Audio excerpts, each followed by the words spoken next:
Feast and Fire is over. The briefcases have already been opened, and now everyone has to live with what they got.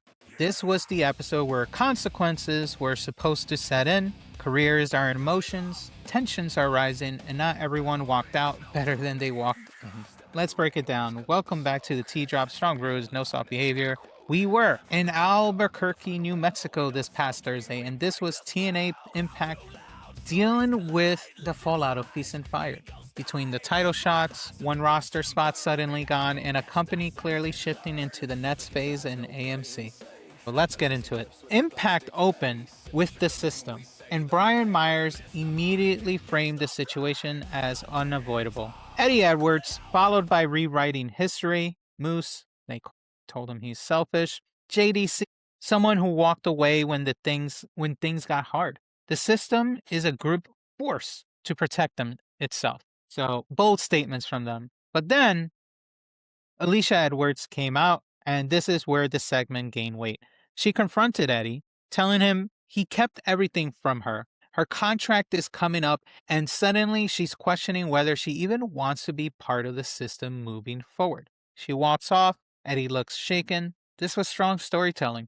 The system isn't just villains, they're unstable, paranoid, and beginning to splinter, it seems. We'll see where that direction is. It seems right. I'm still new to the TNA scene, but yeah. BDE and Nick Nemeth was the first match of the night. BDE, a new signee, was determined to prove that he belongs, and Nick Nemeth immediately reminded him how the veteran game works, offering a handshake and then kicking him in the ribs. Nemeth controlled most of the match, but BDE got real moments. A dive to the floor, power offense, and a crowd engagement throughout the match. It was all about the presentation in this match, besides the work rate. BDE went for a springboard elbow and got caught cleanly into the danger zone, giving Nemeth the pin. This was exactly what it needed to be. BDE is young, so he's going to get more opportunities. But overall, even with the loss, BDE looked likable. He looked amazing. Nemeth, as always, looked professional, as he always does throughout his career. No one was hurt by this match. It only elevated them. Ray Nemeth joined the celebration and called out Mara Said, I believe, after this, and somehow this turned into some taunting and a blocked super kick before Said ate the clothesline. It wasn't essential, but it did feel like Impact continuing to test characters' dynamics rather than rushing anything. So just them trying to play out each character and seeing what comes out of it. Now, before this match, Ash by Elegance was officially medically cleared and received gifts from the Elegance brand backstage because nothing says welcome back like champagne and ego. I recall it being backstage. Lei Ying Lee stepped in, ready to defend any time, and then Indy Hartwell's Zaya Brookside arrived to set up a six-woman tag situation, which is going to happen next week. Mr. Elegance flirted with Indy, who took the champagne and ended it immediately. This was more about positioning than payoff, but the women's division is clearly being layered for the next stretch in the coming weeks. Stax came out of this match holding hometown man's stolen mask when the match started, which immediately ignited the crowd.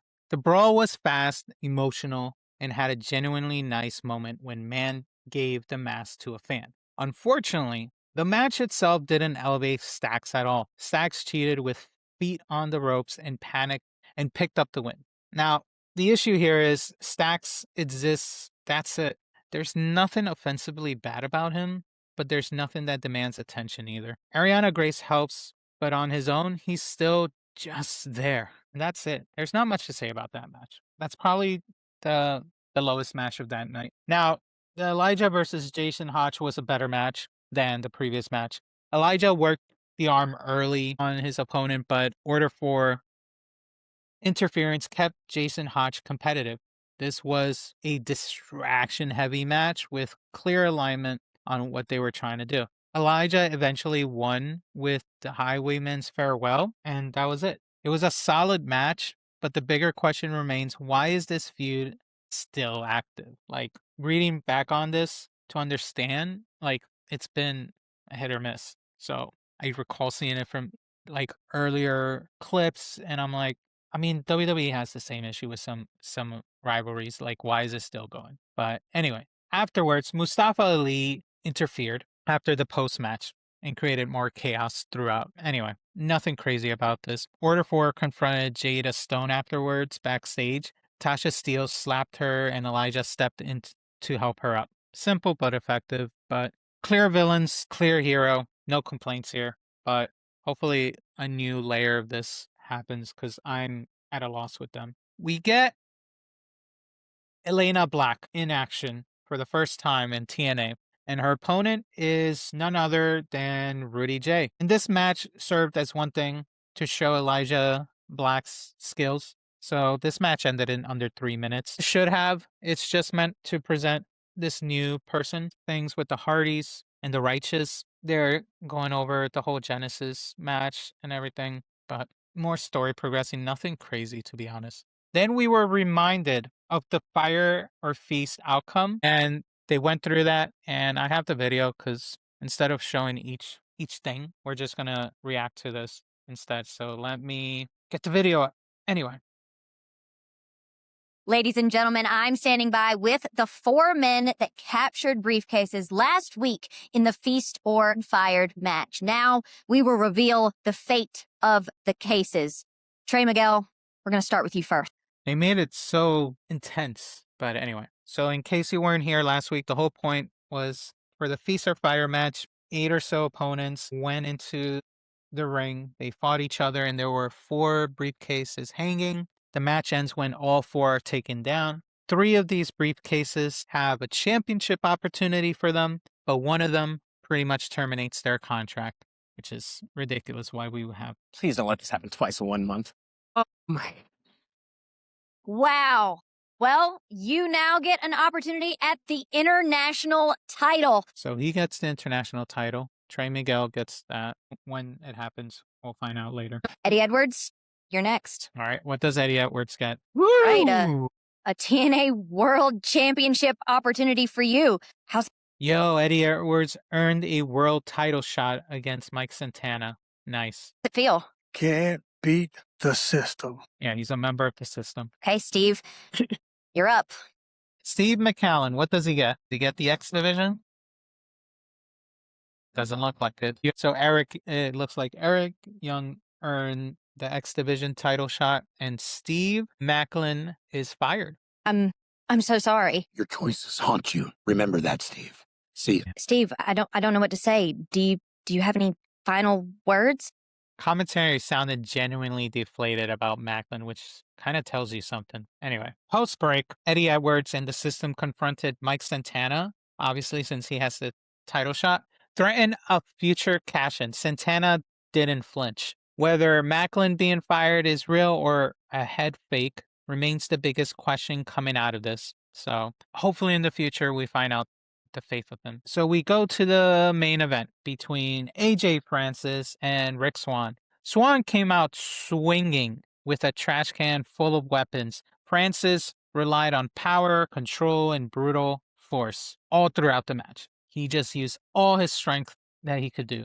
Tables broke, chairs flew. Logic took a back seat when it came to this match. This match was pure chaos for a main event. Surprisingly, I don't think anyone bled. AEW should take a page out of that. Swann survived chains, chair shots, and punishment before finishing Francis with a frog splash. This was a chaotic main event and occasionally goofy, but it felt final. So hopefully this storyline, I guess, will be terminated between these two, or maybe something else coming out of it. But this was a really good main event. This is probably the best I've seen AJ Francis for a while. But Swann needed the win, and he got it in a convincing way. Francis, probably we'll see what happens to Francis. Maybe he'll disappear for a few weeks. Maybe he moves to the backside. But knowing him, he'll come back talking down to everyone like nothing happened. This episode was definitely about transition. Feast or Fire created a new set of momentum. We have new potential #1 contenders or future cash-ins or whatever. This show showed us who's capitalizing on it and who won't be. Swann felt refreshed after this. The system feels unstable. Macklin's status hangs over everything. And honestly, maybe the answer is simple. Make Santana the focal point again. Build around him now. So now that all the stuff with Feast and Fire is done, and Genesis is done, now we can just focus on Mike Santana as champion and see what stories revolve around him and the other champions, the International and the X Division champs. So that's a T-drop for TNA Impact. Like and subscribe, and we'll see where the Nets fallout leads us next here on TNA.